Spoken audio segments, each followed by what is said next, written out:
In the bustling hallways of Lincoln Elementary School in a quiet Midwestern town, a small girl named Lily clutched her backpack tightly, her wide eyes scanning the crowd of kids rushing to class. It was her first day back after a long summer, and she carried a secret in her pocket, a handmade card she'd drawn for anyone who might need a smile. Little did she know, that simple piece of paper would unravel the hardened shell of the school's toughest kid, Jake, a boy whose anger hid a world of pain no one could see. Years later, as Jake stood before a group of troubled teens, sharing his story of redemption, he'd trace it all back to that one unassuming act, proving that kindness could echo through a lifetime. Lily was 8 years old, with curly brown hair tied in pigtails and a heart as big as the open field surrounding her family's farm. She lived with her mom, Sarah, who worked 2 jobs to keep their small house running after Lily's dad passed away from cancer 2 years earlier. Sarah often told Lily that the world could be tough, but a little kindness went a long way. Like planting seeds in rocky soil, they might take time, but they'd grow strong. Lily took those words to heart, always sharing her snacks or offering a hug to classmates who seemed sad. But Jake was different. At 10 years old, he towered over most kids in their grade, his scowl a permanent fixture that kept everyone at a distance. He came from a home where shouts echoed louder than laughter, his dad gone for months at a time on trucking jobs, leaving Jake with a grandma who struggled to keep up.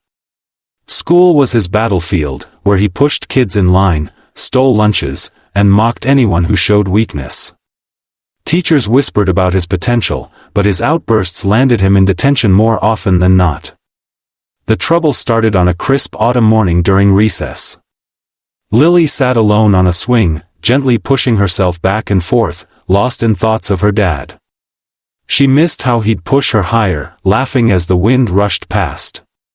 Suddenly, a shadow fell over her. Jake and his 2 followers, smirking, approached. "Hey shrimp, that's my swing," Jake barked, yanking the chain so hard Lily nearly tumbled off. She caught herself, her cheeks flushing, but instead of crying, she looked up at him with steady eyes. "Why do you always act mean, Jake?"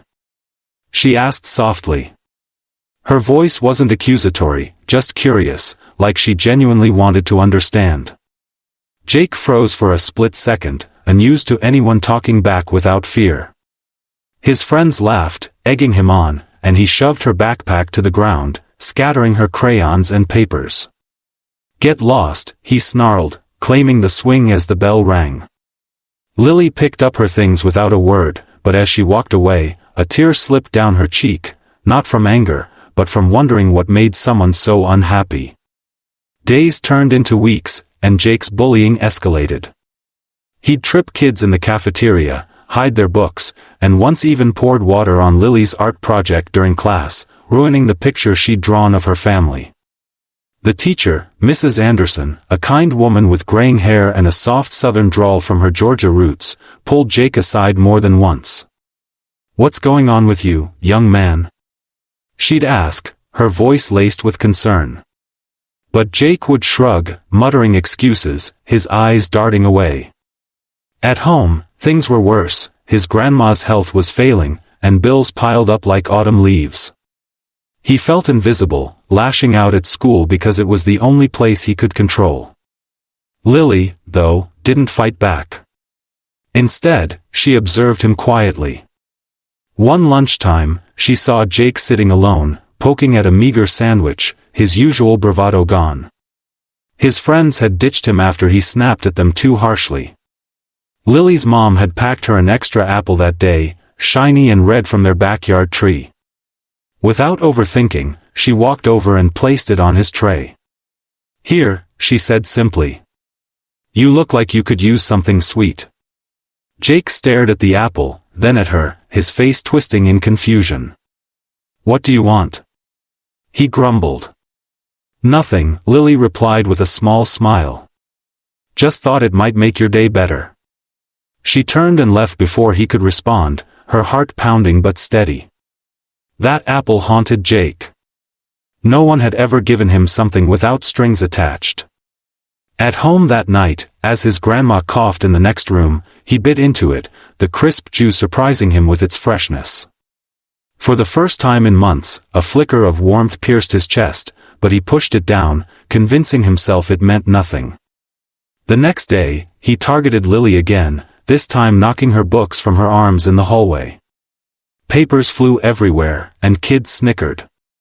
As Lily knelt to gather them, Jake expected tears or anger, but she just sighed softly. "Why do you hate everyone so much?" she whispered, looking up. Jake's retort died on his lips. He didn't hate everyone, he hated himself, the way his life felt like a storm he couldn't escape.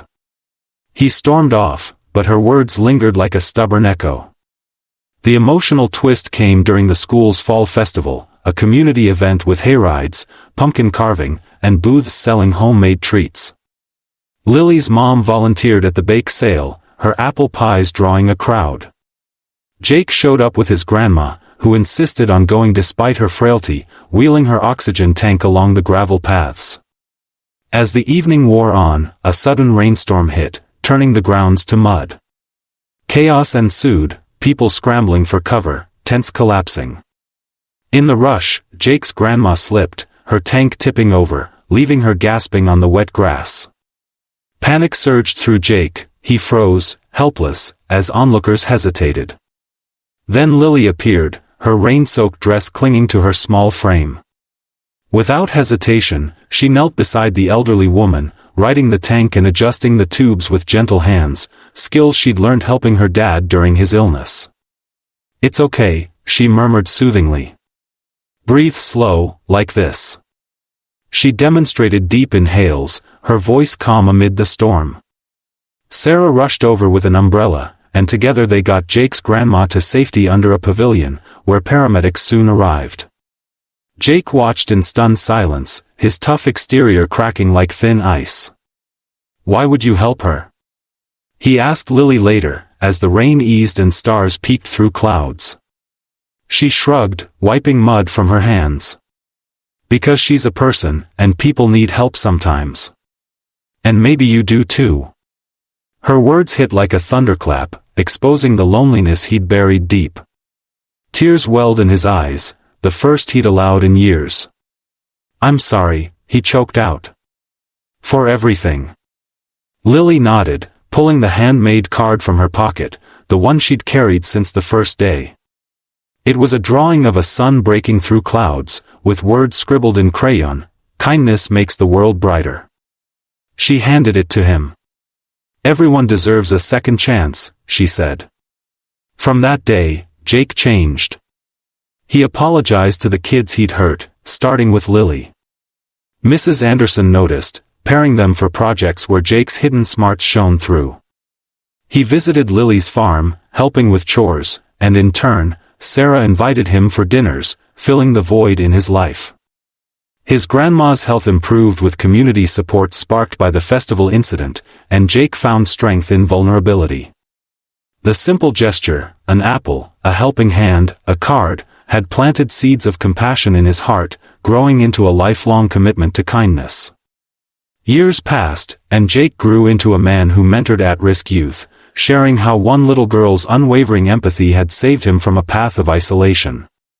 Lily became a nurse, her gentle spirit touching countless lives, but she always remembered Jake as proof that even the hardest hearts could soften. In a world that often feels divided, remember that a simple act of kindness can change everything.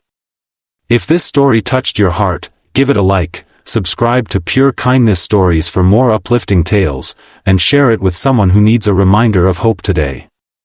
Together, we can spread the power of empathy far and wide.